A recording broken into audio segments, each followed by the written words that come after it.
ऐसा ट्रांसफॉर्मेशन करती हैं भागवत जी, अगर व्यक्ति विचलित है किसी बात से, वो सभा में नहीं जा सकता, उसको एकांत चाहिए उस समय।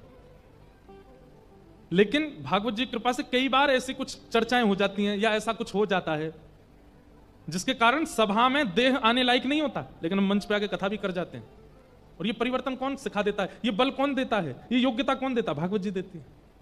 ठाकुर जी की इन लीलाओं से समझ में आता है कि पीड़ाओं को, विपत्तियों को ऐसे धारण करो। ठाकुर जी एक बात का संकेत कर रहे हैं, क्या? कितनी भी बड़ी टेंशन आवे, कितनी भी बड़ी विपत्ति आवे, कितनी भी बड़ी आपत्ति आवे, परेशानी आवे, उसको हम कैसे धारण करते हैं पता है? ऐसे धारण करते हैं हम, हृदय से लगा करके, दिमाग दिलो सब जगह परेशान हो जाते हैं, इतने विचलित हो जाते हैं, इतने व्याकुल हो जाते हैं, इतने उससे मिलने वाली पीड़ा से इतनी पीड़ित हो जाते हैं कि हमारा जीवन नष्ट तक की स्थिति में आ जाता है। ठाकुर जी कहते हैं जैसी भी स्थिति आती हो सामने, उसको ऐसे धारण करो। हमारे शरीर में सबसे कम बल लगता है इसमें बल ही नहीं होता। इससे आप गेट भी खोलना चाहो तो भी थोड़ी ताकत ज्यादा लगानी पड़ती, इसमें बल नहीं होता। ठाकुर जी कहते हैं पीड़ाओं को कैसे धारण करो, बोले ऐसे, और प्रेम को कैसे धारण करो, ऐसे। हम लोग उल्टा करते हैं, संसार से मिलने वाले प्रेम को तो यूं रखते हैं, उसको हम तुच्छ भर मानते हैं, उसको कुछ समझते ही नहीं है। ठाकुर जी के प्रेम को हम ज्यादा प्रायोरिटी देते नहीं है।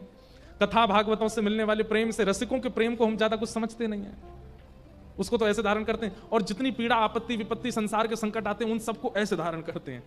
मन भी दुखी, हृदय भी दुखी, बुद्धि भी दुखी, सब कुछ पीड़ा में चला जाता है। ठाकुर जी मानो हमें कह रहे हो जिस प्रकार विशाल पर्वत को हम ऐसे उठा लेते हैं। अच्छा देखो एक बात, सब लोग इधर देखो, सावधानी से सुनो। ठाकुर जी गिरिराज जी पता कैसे धारण करते हैं? सीधे पैर, सीधी कमर और सीधे हाथ। कमर पे हाथ धर के ठाकुर जी ऐसे गिरिराज जी धारण करते हैं। 21 किलोमीटर लंबे चौड़े पर्वत को ठाकुर जी ऐसे धारण करते हैं जैसे मानो कोई रुई का फोआ उठा लिया हो उन्होंने। और 10 ग्राम की वंशी को, उसके लिए तो 2 हाथ लगाते हैं। गिरिराज जी के लिए 1 उंगली काफी है इतने बड़े पर्वत के लिए, और वंशी के लिए 2 हाथ। और अधिकतर ऐसा देखा जाता है कि भारी वस्तु उठाने में व्यक्ति की कमर झुकती है, पैर मुड़ते हैं, पर ठाकुर जी गिरिराज जी यूं धारण कर रहे हैं, वंशी ऐसे जैसे मानो कितनी भार है, कितना भार है इसमें। क्यों? ठाकुर जी कहते हैं प्रेम को सदैव दीन बन के धारण करो, और आपत्ति विपत्तियों को सदैव ऐसे सहजता से धारण करो, तुम्हारा जीवन मंगल में हो जाएगा। हम लोग उल्टे हो गए हैं, और प्रेम को हम प्रायोरिटी नहीं देते। ठाकुर जी के लिए गिरिराज उठाना प्रायोरिटी नहीं है, इसलिए यूं ही उठा लियो। लेकिन वंशी प्रेम का प्रतीक है, इसलिए ठाकुर जी उसके लिए त्रिभंगी होते हैं, थोड़े अधर को झुकाते हैं, 2 उंगलियों का प्रयोग करते हैं, अधर पर लेटाते हैं, तब वंशी बजा। इस बात को गहराई से सोचिएगा जाके। भगवान ने गिरिराज जी धारण किए। देखो संकट सबके जीवन में आता है। मैं मंच पे बैठा हूं, मेरे जीवन में संकट नहीं आते ऐसी बात नहीं है। हमें मानसिक तनाव नहीं आता ऐसी बात नहीं है। हमें बौद्धिक तनाव नहीं आता ऐसी बात नहीं है। सब कुछ जैसा आपके जीवन में होता है वैसा हमारे भी जीवन में होता है। आपको भी रोग लगते हैं, हमें भी लगते हैं। कई लोगों को लगता है कि नहीं इनको कुछ नहीं होता है, ये मंच पे बैठे हैं ना, ये कथा कहते हैं इनको कोई पीड़ा नहीं होती, ऐसा नहीं है। लेकिन हाँ इतना कह सकते हैं कि कथा कहते कहते, भागवत जी की शरण में रहते रहते पीड़ाओं से जूझना आ गया है, विपत्तियों से लड़ना आ गया है। कांस्टेंट रहने वाली नहीं है कोई भी पीड़ा किसी के भी जीवन में, उसकी एक अवधि है, वो नष्ट जरूर होगी। प्रतीक्षा करो धैर्यवंत होकर के। भगवान ने गिरिराज जी धारण किए, इंद्र ने आकर के क्षमा मांगी, भगवान ने उसको क्षमा कर दिया। जैसे इंद्र को क्षमा किया तो ब्रह्मा जी प्रकट हो गए, बोले मैंने भी गलती करी थी, मुझे तो आपने क्षमा नहीं किया, और इंद्र को क्षमा कर दिया, जबकि मेरी पदवी बड़ी है, मैं ब्रह्मा हूं, ये इंद्र है। ठाकुर जी बोले गलती तुम दोनों ने करी, पर गलती कैसी करी ये विचार करो। ब्रह्मा जी बोले कैसी? तुमने ब्रजवासियों को मुझसे दूर किया, मेरे प्रेमियों को मुझसे दूर किया, हरण करके ले गए सबका, और इंद्र ने जो किया उससे सब मेरे समीप आ गए, सब मेरे पास आ गए। गलती तो इंद्र ने की है, उसको थोड़ा दंड तो मिलेगा, लेकिन नाराज नहीं हो सकता, क्योंकि इंद्र अगर ऐसा नहीं करता तो सब मेरे समीप नहीं आते, और तुमने तो सबको दूर ही कर दिया था मुझसे, इसलिए तुमसे नाराज है। बंधुओं, आप जिस कारण से ठाकुर जी के समीप जाते हो, ठाकुर जी को वो कारण बहुत प्रिय है, इसलिए दुखी होकर के मत जाना।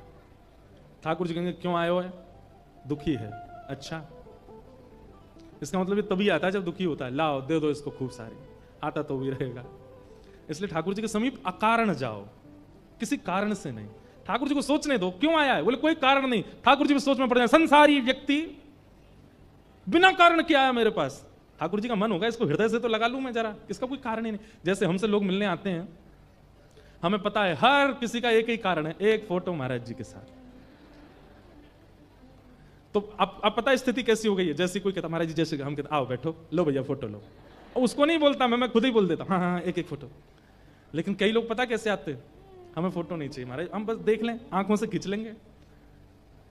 कई लोग उसको फिर बाकी के लोग अरे खिंचवा ले भाई, दिखा दियो सब, क्या दिखाना। एक व्यक्ति ने तो इतना अच्छा उत्तर दिया, बोले भाई शो केस में सस्ती वस्तु रखी जाती है, महंगी वस्तु तो छुपाई के रखी जाती है। बोले मैं महाराज जी से मिला, ये सबसे महंगा फल है, इसका मुझे कोई प्रदर्शन नहीं करना। मैंने कि तू भाई हृदय से लग जा मेरे, क्या तेने बात कही, कितना सुंदर भाव। जैसे रोडों पे आप कभी हाईवे पे जाते हो तो कई दुकान जो होती है वो थोड़ी भीतर होती है हाईवे पे, तो क्या करते हैं अपनी सस्ती सस्ती चीजें हाईवे पे सजा देते हैं, कोई लेके भी भाग जाए तो कोई चिंता नहीं, लेकिन महंगी वस्तु दुकान में अंदर रहती है। कारण आपका मिलने का, आपका आने का, आपके संपर्क में आने का कारण बहुत विशेष होता है। आप किस कारण से आ रहे हो वो बड़ी बात है। कोई अगर अकारण ही है, किसी का कोई कारण नहीं है, वो सबसे प्रिय है ठाकुर जी को। इसलिए आज से प्रयास कीजिएगा कि अकारण वृंदावन जाइए, अकारण बिहारी जी के पास जाइए, अकारण राधारमन जी जाइए। हम लोग क्या करते हैं, बेटे का जन्मदिन है तो ही बंगला बनेगा, कारण से। हमारी शादी की सालगिरह है तो 56 भोग लगेगा, हमारे घर में ये है तो हम संतों को बुलाएंगे। कभी अकारण भी कर लीजिए, कुछ नहीं है। मतलब सामने वाला भी आके पूछे क्या है आपके घर में विशेष जो आप ये कर, कुछ नहीं, बस ऐसे ही मन हुआ कि करें, वो ज्यादा प्रेम जनने लगता है। कोई कारण नहीं था, कारण से प्रेम नहीं होता, कारण होता है। हम एक बात कहते हैं, कई बार प्रेमी प्रेम क्यों करता है? क्योंकि अन्य प्रेमी के पास धन बहुत ज्यादा है, वो प्रेम तुच्छ है, क्योंकि वो धन के कारण प्रेम करता है। धन के कारण नहीं करता, रूप के कारण प्रेम करता है, उसका रूप बहुत सुंदर है इसलिए मैं उससे प्रेम करता हूं, तो भी प्रेम तुच्छ है। तीसरा, मैं उसके व्यवहार के कारण प्रेम करता हूं, तो भी तुच्छ, तो भी प्रेम तुच्छ तो नहीं है पर कुछ है। स्वभाव व्यवहार के कारण प्रेम करता हूं, मुझे रूप नहीं देखना, मुझे धन नहीं देखना, उसका स्वभाव बहुत अच्छा इसलिए प्रेम करता हूं, तो ठीक है आप कुछ प्रेम करते हो। लेकिन आपसे पूछा जाए आप प्रेम क्यों करते हो, और आपका उत्तर है मुझे नहीं पता मैं क्यों करता हूं, तो आपका श्रेष्ठ प्रेम है। आपको पता ही नहीं है कि आपका प्रेम क्यों है। कई लोगों से कहो आप वृंदावन बिहारी लाल जी से इतना प्रेम क्यों करते हैं? हमारी नानी लेके आई थी हमको, तब से हो गया, कथा सुनी थी तब से हो गया, गुरु जी की कृपा से हो गया, इससे हो गया, उससे हो गया। सब उत्तर उचित हैं, पर कोई दे दे उत्तर क्यों है प्रेम, पता नहीं क्यों, क्यों है नहीं पता। आज तक ये उत्तर ही नहीं मिला कि ये प्रेम है क्यों। वास्तविक प्रेम वही है जिसका उत्तर नहीं है, निरुत्तर, निराकरण। ने आके क्षमा मांगी, भगवान ने उसको क्षमा कर दिया। तत्पश्चात आगे एकादशी व्रत की कथा सुनाई गई, आदि आदि सब भाव सुनाए गए, और अब यहां से रास पंचाध्याय प्रारंभ होता है। भगवान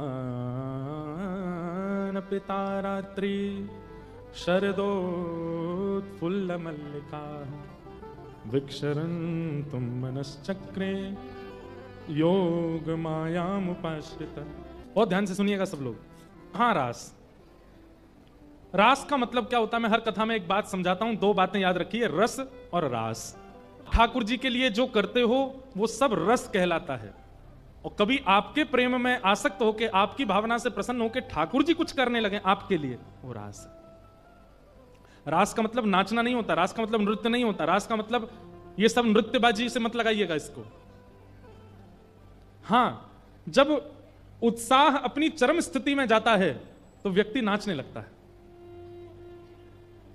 भैया आप रोज बिहारी जी के दर्शन करने जाते हो, ये रस है, लेकिन किसी दिन आपके घर बिहारी जी आ जाएं, वो रास है। और किसी दिन बिहारी जी घर आ जाएंगे तो क्या करोगे? रोने लगोगे, विचलित हो जाओगे, आनंद में भरोगे, और फिर क्या करोगे? फिर नृत्य ही करोगे, नाचोगे ही।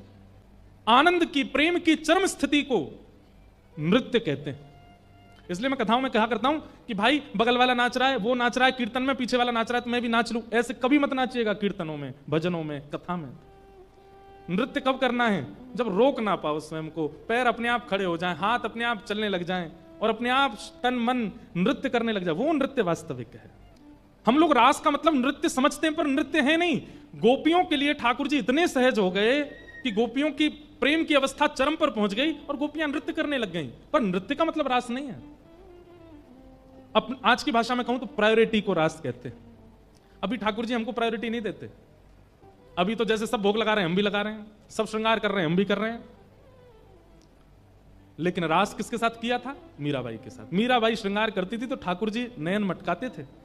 मीराबाई रास करती थी, सूरदास जी जब पद गाते थे तो ठाकुर जी बोल पढ़ते थे।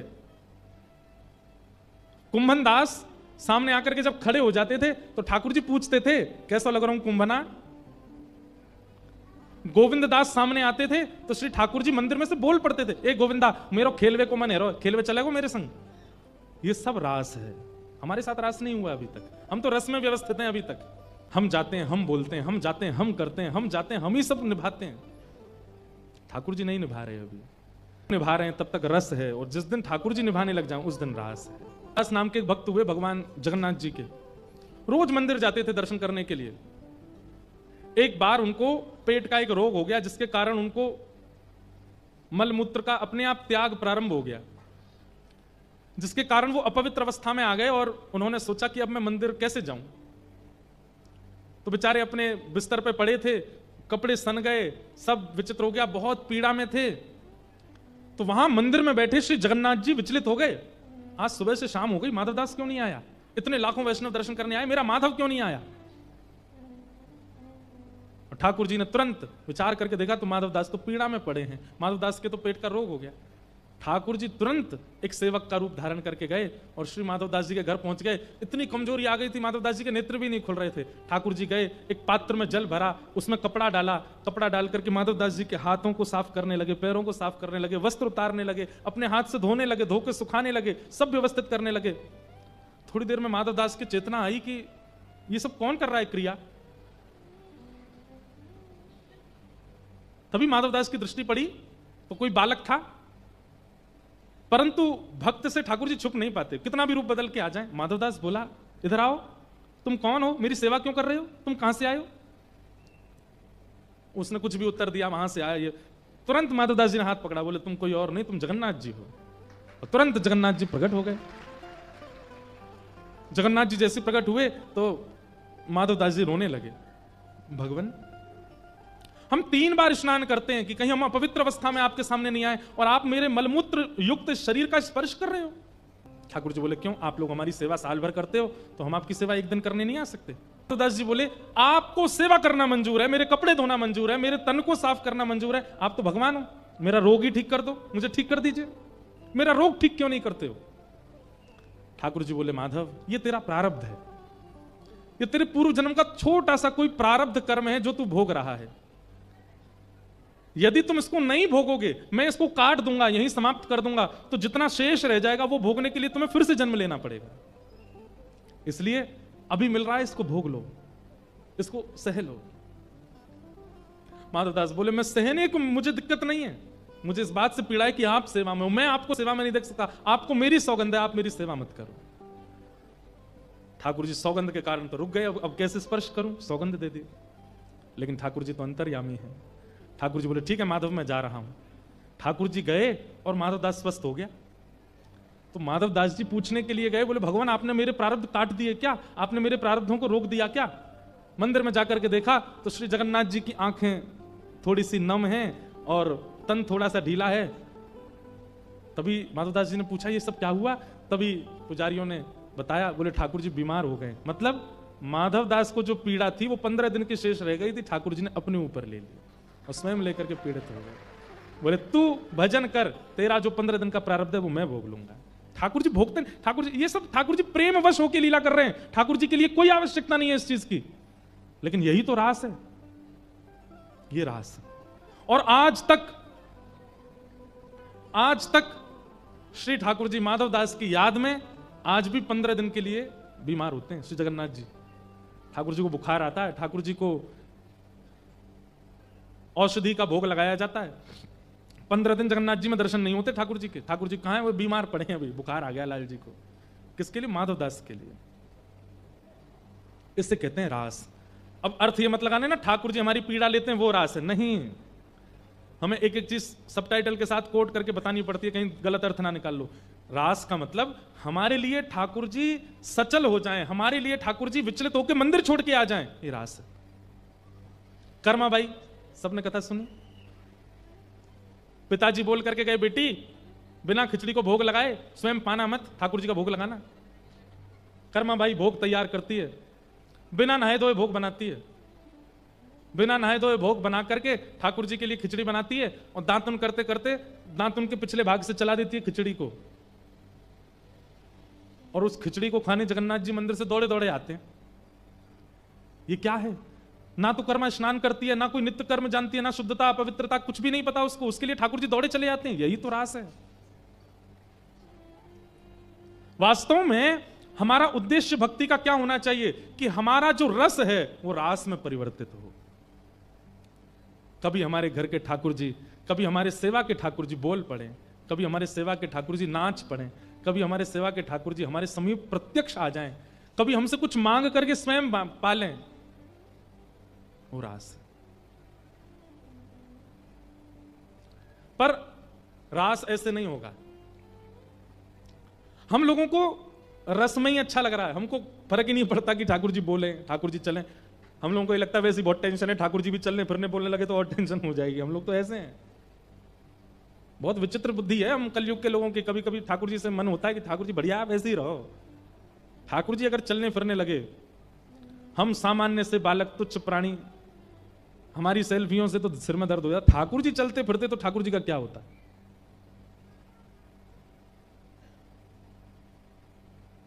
ठाकुर जी कभी किसी को वचन देते थे, हम तुम्हारे घर आ रहे हैं, सबरी के यहां गए। ठाकुर जी कितने वैष्णवों के घर गए। पर कलयुग में अब अगर ठाकुर जी कह देते हम तुम्हारे घर आ रहे हैं, 25 तो कैमरा लगाते हैं हम, ठाकुर जी आ रहे हैं हमारे घर, लाइव टेलीकास्ट, पूरा सुनाम देखो भाई ठाकुर जी हमारे घर आए।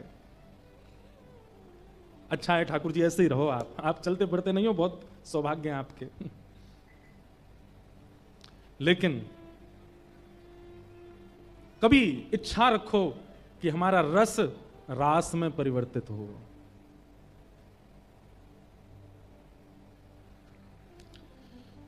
कितनों के साथ रास किया, अब उसकी तो श्रृंखला अगर बोलने लगूं तो इतनी बड़ी कथा हो जाए। अभी हम जहां जा रहे हैं महाराष्ट्र में ऐसे ऐसे भक्त हुए। मुझे महाराष्ट्र के भक्त बहुत अच्छे लगते हैं। श्री तुकाराम जी महाराज, श्री नामदेव जी महाराज, जनाबाई, श्री एकनाथ जी महाराज, ये सब महाराष्ट्र के भक्त हुए। इतना अद्भुत चरित्र है सबका। इनमें एक है जनाबाई। वो जनाबाई तुकाराम जी के कीर्तन में जाती थी तो कीर्तन में सब लोग उछल उछल करके नृत्य करते थे, जय जय राम कृष्ण हरि, जय जय राम कृष्ण हरि। जनाबाई को उन सब नृत्यकर्ताओं में ठाकुर जी भी दिखते थे। तो जनाबाई ठाकुर जी को देख करके राजी हो जाती थी। उससे सब लोग कहते तू मंदिर क्यों नहीं चलती? तो जनाबाई कहती मैं मंदिर क्यों जाऊं, शाम को कीर्तन होता है, ठाकुर जी यहीं दर्शन दे देते हैं, तो मैं तो यहीं कर लेती हूं, मंदिर में तो बड़ी भीड़ है। तो सब लोग सोचते छोटी सी लाली है, ऐसी बोल देती है कुछ भी, लेकिन सच में उसको ठाकुर जी दिखते थे। एक दिन आषाढ़ी एकादशी थी, सबसे ज्यादा भीड़ होती है पंढरपुर में आषाढ़ी एकादशी को, बहुत लाखों की तादाद में लोग आते हैं। तो उस दिन जनाबाई सुबह से ही रो रही थी। क्यों? आज एकादशी है, सवेरे से ठाकुर जी ने विश्राम नहीं किया होगा, बिल्कुल सोए नहीं होंगे, लाखों लोग दर्शन करने को आ रहे होंगे, ठाकुर जी के पैरों में दर्द हो रहा होगा, अरे कोई उनके चरण दबा दो, कोई उनके चरणों में घी लगा दो, कोई ठाकुर जी को थोड़ा आराम करा दो। लेकिन वो छोटी सी थी, उसकी बात किसी ने सीरियसली ली नहीं। शाम को कीर्तन हुआ तो तुकाराम जी के पास जाकर के जनाबाई बोलती है आज कीर्तन धीरे धीरे करना। तुकाराम जी बोले क्यों? आप जोर से कीर्तन करते हो, सब नाचते हैं, और सबके बीच में विट्ठल भी नाचता है, विट्ठल ठाकुर जी। आज उसके पैरों में दर्द है, वो बहुत थक गया है, आज सुबह से खड़ा है, इतने लाखों भक्तों ने दर्शन किए, आज आप कीर्तन धीमे धीमे करना। तुकाराम जी बोले छोटी लाली ऐसी बोलती है। और उन्होंने कीर्तन करते जैसे ही तीव्र गति से कीर्तन करना शुरू किया, सब उछल उछल के नाचने लगे। जनाबाई रो रही है, सबको करी बैठ जाओ, नाचो मत, तुम लोग जोर से नाचोगे, पंडरीनाथ भी नाचेंगे, उनके पैरों में दर्द हो जाएगा। और इतने में ही ठाकुर जी आ गए और ठाकुर जी भी नाचने लगे। जनाबाई कोने में बैठ करके, कोई मेरी सुनता नहीं, कोई मेरी मानता नहीं, उनके पांव में दर्द हो जाएगा। कीर्तन पूरा हुआ, ठाकुर जी चले गए। जनाबाई हिचकियां ले ले करके रो रही है, आज मेरे पंडरीनाथ के पांव में दर्द, कोई पुजारी जी से जाके कह दो उनके पांव दबा दे। इतना रोई अर्धरात्रि में ठाकुर जी जनाबाई के सामने ही आ गए और सामने आके उसकी गोद में अपने दोनों पांव रख दिए, बोले ले दबा पांव, सुबह से रो रही है, दर्द हो रहा होगा, दर्द हो रहा होगा, दबा ले।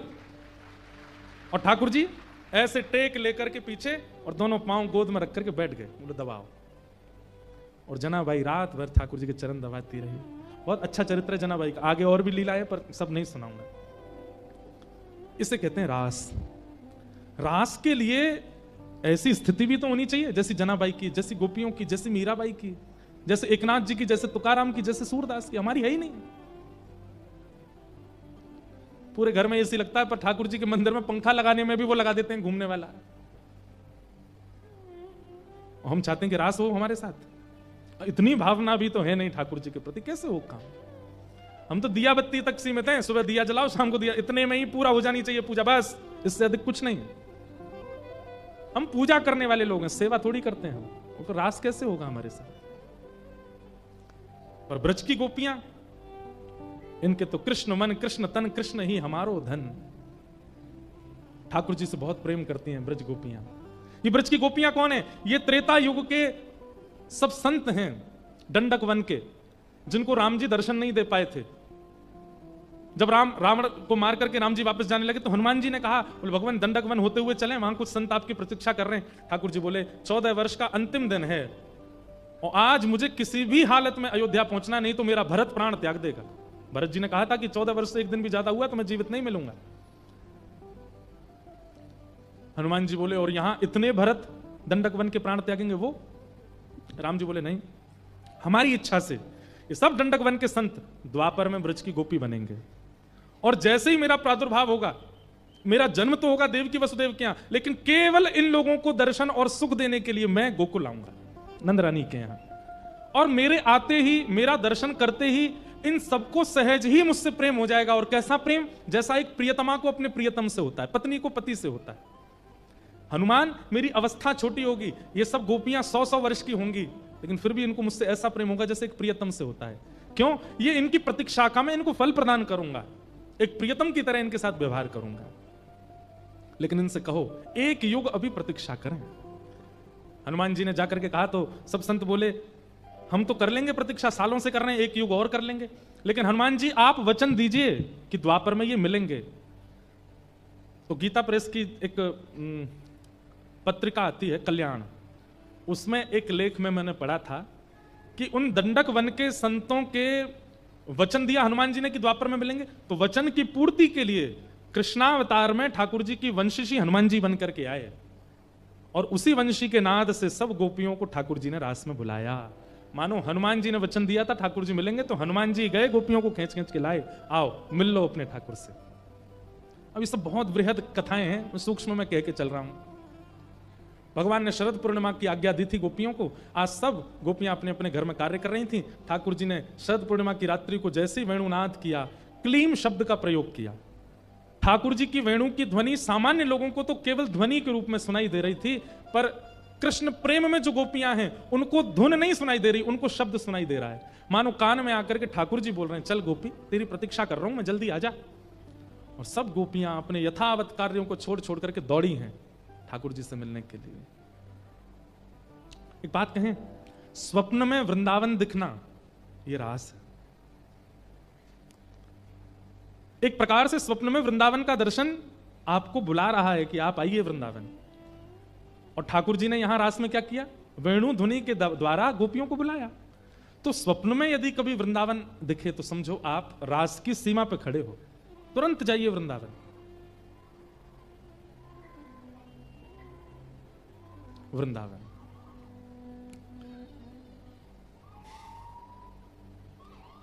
वृंदावन के लिए सब क्या बता रहा था मैं तो भूल भाल गया सब कुछ। एक बात कहें, हमारे पूज्य राधा कृष्ण जी महाराज, परसों में उनकी कथा सुनना था, वो अपनी कथा में एक बहुत अच्छी बात कह रहे थे कि वक्ता जो है ना ये मां है और मंच पर जो ये अपने विचार बोलता है ये उसके बालक हैं। वक्ता अपने पेट में विचारों को जन्म देता है और मंच पर आकर के बोल देता है, लेकिन कई बार इन विचारों को प्रकट ही नहीं होने दिया जाता। अब मेरे हाँ रास हुआ, सब गोपियां पहुंच गई। भगवान ने सब गोपियों से पूछा तुम्हारे आने का कारण? तो गोपियों ने कहा आपने वंशी बजा के बुलाया, हम तो इसलिए आई हैं। सब गोपियां चरणों में दृष्टिपात करते हुए देख रही हैं और ठाकुर जी उनको पतिव्रता नारी का धर्म समझा रहे हैं। एक पतिव्रता नारी का धर्म कैसा होता है? सब लोग इधर देखो, सावधानी से सुनो। गोपियां बोली आप हमको पतिव्रता नारी का धर्म मत समझाइए, हम पतिव्रता नारी बन के नहीं आई हैं यहां पे, हम परम भक्त बनकर के आई हैं और भगवान से मिलने आई हैं। आप कोई परपुरुष नहीं है हमारे लिए जो आप हमको पतिव्रता नारी का धर्म समझा रहे हैं। गोपियों ने यहां 10 श्लोकों में प्रणय गीत गाया ठाकुर जी को यह बताने के लिए कि उनका प्रेम कैसा। ठाकुर जी तो यह समझा रहे थे एक पति होते हुए परपुरुष पर दृष्टि डालना, उस नरक में जाना पड़ता है, ऐसा होता है, ऐसा होता है। गोपियां बोली ना तो आप पुरुष हो और ना हम नारी, हमें यह पतिव्रता नारी का धर्म समझा करके वापस संसार में मत भेजिए। हम जानती हैं कि आप परमात्मा हो और हम जीवात्मा। एक युग से प्रतीक्षा कर रही हैं आपकी, अब जाकर के हमको मिले और अभी भी कह रहे हो वापस चली जाओ। नहीं जाएंगे हम। और यदि आपकी इतनी इच्छा है कि हम वापस चली जाएं तो हमारी एक वस्तु आपके पास है, वो हमें वापस करो। भगवान बोले मुझ पे क्या है? तब गोपियां कहती हैं कि चित्तम सुखेन भवता पहितम ग्रहेषु यन्निर्विशस्त्युत करावपि गुह्य कृत्ये पादौ पदम न चलतस्तव पादमूला यामह कथम ब्रजमथो करवाम किंबा। हे नाथ, हमारा मन आपके पास है, वो मन हमको वापस करो। बिना मन के ना तो पैर चलते हैं ना हाथ क्रिया करते हैं। बिना मन के संसार में रहना ठीक वैसे है जैसे बिना आत्मा के देह का रहना। हम किसी कार्य को नहीं कर पा रही हैं क्योंकि मन आप में लगा हुआ है। मन हमको वापस कर दो। जब गोपियों ने यह बात कही तो ठाकुर जी प्रसन्न हो गए। बोले बस मैं यही सुनना चाह रहा था कि तुमने अपना क्या अर्पित किया, मुझे मन अर्पित किया, यही उचित है। ठाकुर जी बोले आओ अब मैं तुम्हारे साथ रास करूंगा। और एक एक गोपी के पास ठाकुर जी जा रहे हैं। ओके, तू कहा बना के लाई? अच्छा ला मोए पवा दे, अपने हाथ से पवाए दे। तू कहा लेके आई? मैं तो कचुना लेके आई। ठाकुर जी उसके गले में गलवैयां डाल के बैठ जाते हैं। तू कैसे आई? मैं तो ये भाव से आई। इस प्रकार से ठाकुर जी सब गोपियों के साथ मिल रहे थे। लेकिन उन गोपियों के चित्त में मान आ गया और जैसे ही अभिमान आया ठाकुर जी अंतर ध्यान हो गए। और ठाकुर जी के अंतर ध्यान होते ही सब गोपियां विचलित हो गईं। ढूंढने लगी श्याम सुंदर कहां है, नहीं मिले ठाकुर जी। देश में ढूंढा विदेश में ढूंढा अंत का अंत ना पाया। ठाकुर जी नहीं मिले। खोज रही हैं सब गोपियां, ढूंढ रही हैं कहां है श्याम सुंदर। हे सुन राधिका दुलारी, तेरे द्वार का भिखारी हूं मैं, श्याम का पुजारी, पीड़ा है हमारी हमें, श्याम ना मिला हमें, श्याम ना मिला हमें, श्याम ना मिला हमें, श्याम ना मिला हमें, श्याम ना मिला हमें, श्याम ना मिला।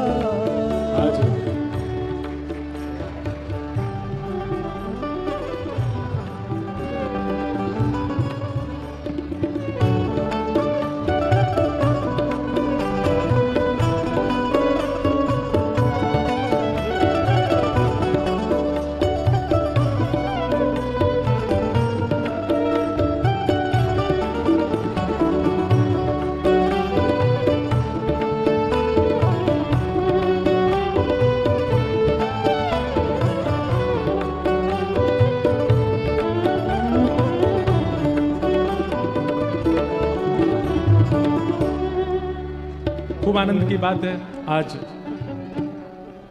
यहाँ सुनाम की इस कथा क्रम में हमारे किशोरी जी के परम प्रिय श्री बी पराग जी का आगमन हुआ है। खूब खूब उनका स्वागत।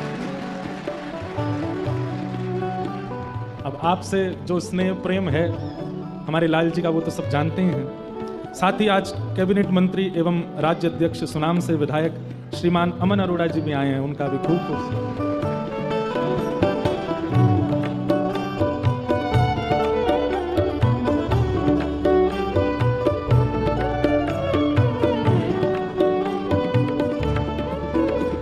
सुने राधिका दुलारी, सुने राधिका दुलारी, तेरे द्वार का भिखारी, तेरे द्वार का भिखारी, तेरे श्याम का पुजारी, पीड़ा है हमारी, श्याम ना मिला हमें, श्याम ना मिला हमें, श्याम ना मिला हमें, श्याम ना मिला।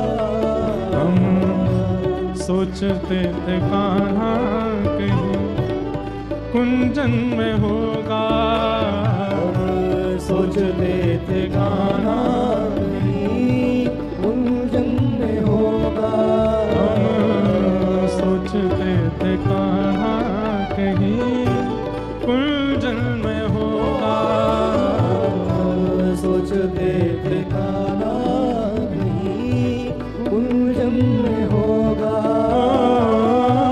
अभी तो मिलन का हमने सुख नहीं होगा, अभी तो मिलन का हमने सुख नहीं होगा। सुन के प्रेम की परिभाषा, से प्रेम की परिभाषा मन में बंधी थी जो आशा, मन में बंधी थी जो आशा, आशा हुई रे निराशा, झूठी दे गया दिलासा, श्याम ना मिला हमें, श्याम ना मिला हमें, श्याम ना मिला हमें, श्याम ना मिला। हे सुन राधिका दुलारी, सुन राधिका दुलारी, तेरे द्वार का भिखारी, तेरे द्वार का भिखारी, तेरे श्याम का पुजारी, पीड़ा है हमारी, श्याम ना मिला हमें, श्याम ना मिला श्याम ना मिला हमें, श्याम ना मिला हमें, श्याम ना मिला हमें, श्याम ना मिला हमें, श्याम ना मिला हमें, श्याम ना मिला। सब गोपियां ढूंढ रही हैं, श्याम सुंदर नहीं मिले। एक ही कारण है, ठाकुर जी अगर किसी, वैसे तो भक्त का कभी त्याग करते नहीं है, कभी किसी भक्त का त्याग नहीं करते, एक बार स्वीकार के बाद त्याग नहीं करते। कभी कभी जैसे उंगली पकड़ के मां चलना सिखाती है ना, कभी कभी छोड़ के देखती है कि चल पा रहा है कि नहीं, ठीक वैसे ही कभी कभी ठाकुर जी उंगली हटा लेते हैं। और वो कारण उंगली छोड़ाने का ठाकुर जी का एक ही कारण होता है, जब हमारे चित्त में मान आ जाता है, जब हमारे चित्त में किसी अपनी योग्यता का मान, या फिर अपने रूप का मान, अपने धन का मान। ठाकुर जी को मान प्रिय नहीं। हमारे पिताजी कहते हैं जहां मान है वहां राम नहीं रहते। रावण के पास क्या है? केवल मान ही तो है, इसलिए राम जी नहीं गए। इसलिए भैया जीवन में कभी मान मत करियो कोई भी चीज को। आपकी जो योग्यताएं हैं, आपकी जो श्रेष्ठताएं हैं, आपके पास जो कुछ है, उसका कभी मान नहीं करना, सदैव धन्यवाद कहना है ठाकुर जी को। आपकी कृपा है। गोपियों के चित्त में मान आया। अब देखो भाव तो बहुत सारे आते हैं मेरे अंदर। अब गोपियां जैसी पवित्र, उनके चित्त में मान कैसे आ गया? हम में और गोपियों में अंतर क्या रह गया? मान तो हम लोगों में आता है जो संसारी हैं, गोपियों में मान कैसे आ गया? क्योंकि ठाकुर जी के समीप गई हैं बिना आचार्य के। आचार्य मतलब गुरु। और गोपियों की आचार्य कौन है? किशोरी जी। बिना गुरु के यदि ठाकुर जी के सन्मुख जाएंगे, अब कई लोग कहते हैं गुरु आवश्यक क्यों है? बिना गुरु के ठाकुर जी नहीं मिलेंगे, मिल जाएंगे, लेकिन गुरु आवश्यक क्यों है? गुरु के सहित यदि ठाकुर जी के समीप जाएंगे तो गुरु कौन है? रक्षक हैं। अगर कोई भूल आपसे हो रही होगी उसको सुधारते चलेंगे, इसलिए गुरु के सहित ठाकुर जी के समीप जाना है। अकेले भी प्राप्त कर सकते हो, स्वच्छंद द्वार है ठाकुर जी का, आप प्राप्त कर लो अपने भजन से, अपने साधन से। लेकिन गुरु साथ होंगे तो आपसे जो चूक बनती है, जो अपराध बनता है, जो गलतियां होती हैं जिसके कारण ठाकुर जी दूर हो जाते हैं, वो गलतियां नहीं होंगी। और गोपियों की गुरु हैं किशोरी जी। रास में किशोरी जी नहीं आई हैं, इसलिए ठाकुर जी चले गए, मान हो गया गोपियों को। और जब किशोरी जी का आगमन हुआ रास में, उससे पहले गोपियों ने गोपी गीत गाया। ये गोपी गीत भी किशोरी जी की आज्ञा से ही गाया गोपियों ने। जयति तेधिकं जन्मना व्रज श्रयतं सस्वदत्र ही। कम से कम बंधुओं, एक बात हमारी बहुत ध्यान से सुनो। अगर आप अपने आप को कृष्ण भक्त मानते हैं, वृंदावन से प्रेम करते हैं, किशोरी जी से प्रेम करते हैं, तो आपको कम से कम गोपी गीत तो याद होना चाहिए। श्रीमद् भागवत ठाकुर जी का प्राण है, लेकिन गोपी गीत ठाकुर जी का हृदय है। कोई अपने आप को कहे कि हम तो वृंदावन के प्रेमी हैं, हम तो श्री जी के प्रेमी, हम तो लाल जी के प्रेमी हैं, और गोपी गीत का एक श्लोक नहीं आता है, आप कैसे प्रेमी हो? उनका इतना सुंदर भाव आपको नहीं आता। इसलिए गोपी गीत सबको याद होना चाहिए, वृंदावन से प्रेम करने वाले इनको तो। अच्छा, एक बात और, लोग कहते हैं बोले हम याद कैसे करें, संस्कृत आती नहीं, और ये तो संस्कृत में है। भाषा मान करके याद करोगे कभी याद नहीं होगा। गोपी गीत भाषा नहीं है, भागवत जी में संस्कृत भाषा नहीं है। भाषा मत समझिए उसको, भाव समझ करके जब आप पढ़ोगे आपको याद हो जाएगा। भाव ग्रहण करना है, भाषा नहीं, शब्द नहीं। गोपियां गोपी गीत गा रही हैं, ठाकुर जी से कह रही हैं, हे नाथ,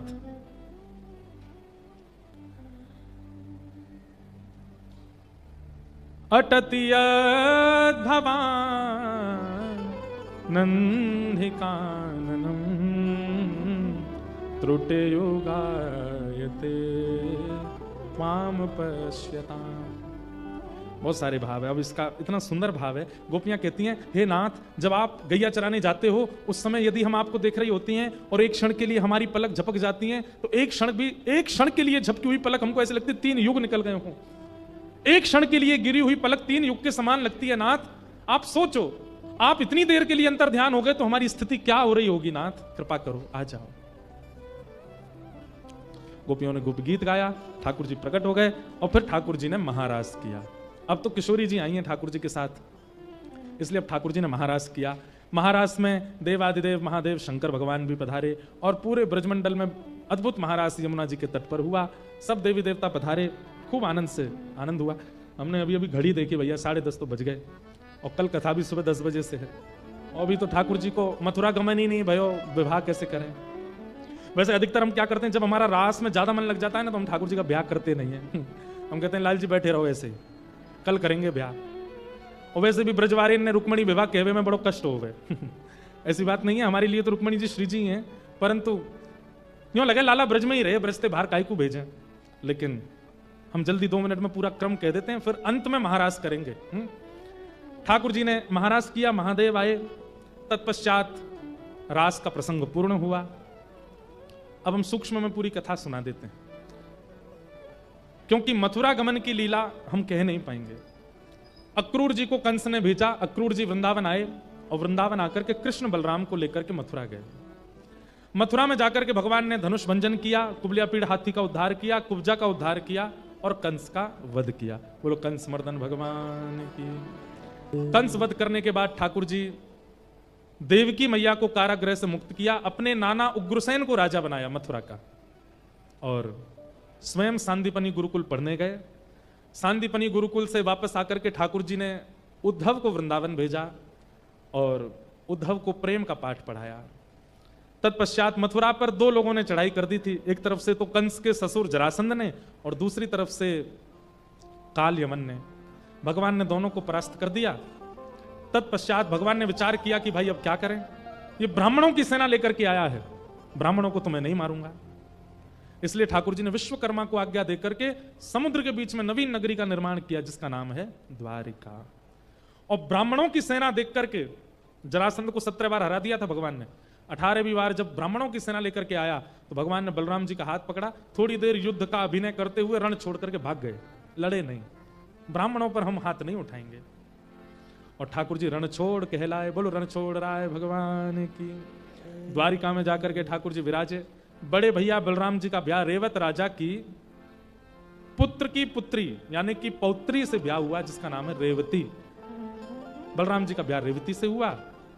यहां कौंडन्यपुर, अभी हम जहां जा रहे हैं कथा करने, वो कौंडन्यपुर का ही एरिया है महाराष्ट्र में। वहां विदर्भ के राजा भीष्मक, उनकी बेटी है रुक्मणी, जो कि भूमि से प्रकट हुई है, साक्षात लक्ष्मी है। उन्होंने ठाकुर जी के बारे में जब से सुना तब से ठाकुर जी से प्रेम माना, पत्र लिख करके ठाकुर जी को बताया। ठाकुर जी ने आकर के कौंडन्यपुर में ही रुक्मणी जी का हरण किया और हरण करके ठाकुर जी ले गए। तत्पश्चात वसुदेव जी ने कहा, लाला सब कछु हरण करवे की वस्तु ना हो करे, ब्याह तो एक जगह रुक के कर ले, जाए देगा भैया, बता बहु हरण कर लाए हो। ठाकुर जी बोले हमने नहीं किया, इन्होंने पत्र में लिखा था कि हमारा हरण करो, इसलिए हम करके लाए। वसुदेव जी बोले लाला अब एक काम कर, ब्याह तो एक जगह डट के कर ले। और वसुदेव जी ने विदर्भ राजा को पत्र लिखा कि हम आपकी बेटी वापस भेज रहे हैं, आप बढ़िया से तैयारी करो, सजाओ, हम बारात लेके लाला की आवेंगे तब ब्याह करेंगे। ठाकुर जी बारात लेकर के विदर्भ गए कौंडन्यपुर में। रुक्मणी जी ने पहले ही बता दिया था, बोले हमारे घर वालों को आप बिल्कुल पसंद नहीं हो, बोले हमारी बहनें, हमारी माताजी, हमारी मौसी, हमारी चाची सब कहती हैं कि आप अच्छे नहीं हो, इसलिए आप ससुराल आओ तो कुछ ऐसा कर दीजिएगा कि सबको आप प्रिय लगो।